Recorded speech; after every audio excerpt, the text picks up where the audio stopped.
Hi, my name is Rory Daly, and welcome to Daily Travels.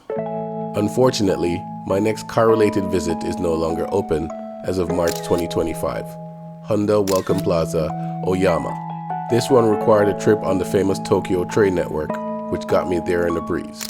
Honda Welcome Plaza, Oyama is also described as a showroom, but it functioned like Nissan Crossing, hosting events, exhibiting things old and new, with a cafe as well.